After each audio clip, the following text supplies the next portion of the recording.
বলছি আলুটা থেকে আসি।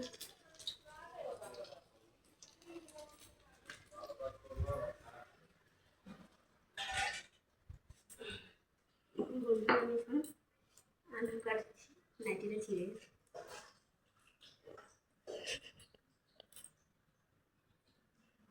আলুটা কাটা হয়ে গেলে এখন তরকারিটা করে নেব।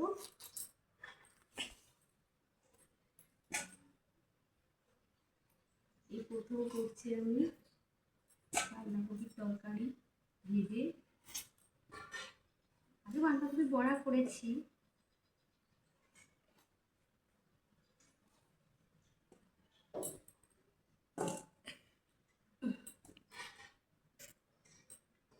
আমার ছেলে ভিডিও করছে, আমি আলু কাটছি। আমার ছোট ছেলে ঘুমাচ্ছে।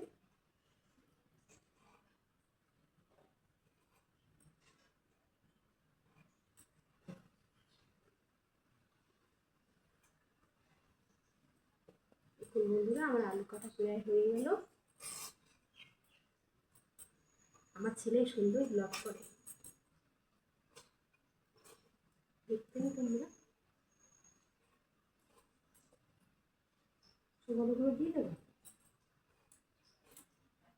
এগুলো পচে যাচ্ছে।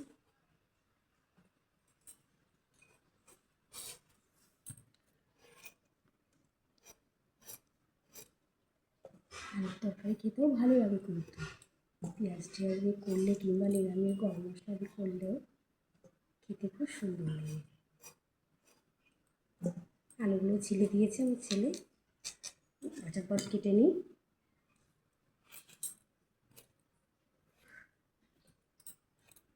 কেটে দিয়ে লাল লাল করে ভেজে বড়াগুলো আবার পুড়ে যাবে, তাড়াতাড়ি যাই।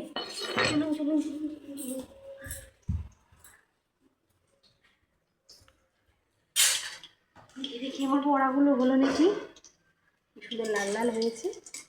এবার একটা উল্টে পাল্টে দিই, দেখুন খুব সুন্দর হয়েছে।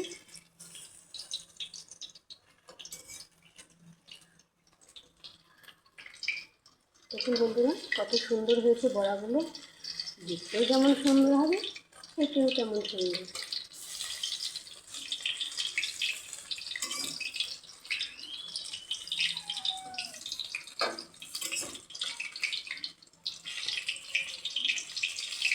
দেখুন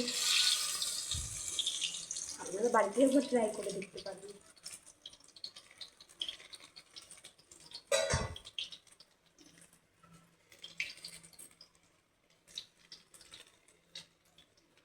এই কাঠিগুলো ভরে নেবেন, আমি এরকম করে ভরে নিয়েছি।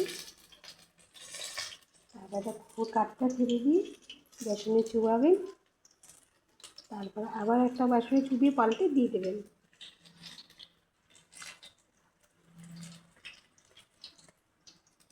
অবশ্যই সিদ্ধ করে নেবেন, ভাতটা না তুলে নিলে ভালো হবে না। আমি একটু ভাত তুলে দিয়েছি।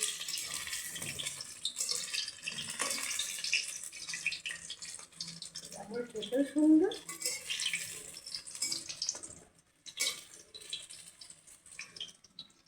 আমি এটা মশলা করে নিয়েছি, আদা জিরা শুকনো লঙ্কা আর একটু চাল মগজ দিয়ে বেটে রেখেছি,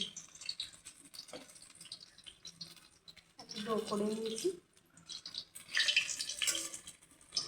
একটু লাল লাল করে ভাজা হয়ে গেলে আমি সব কটা ভেজে দিচ্ছি আমি করে।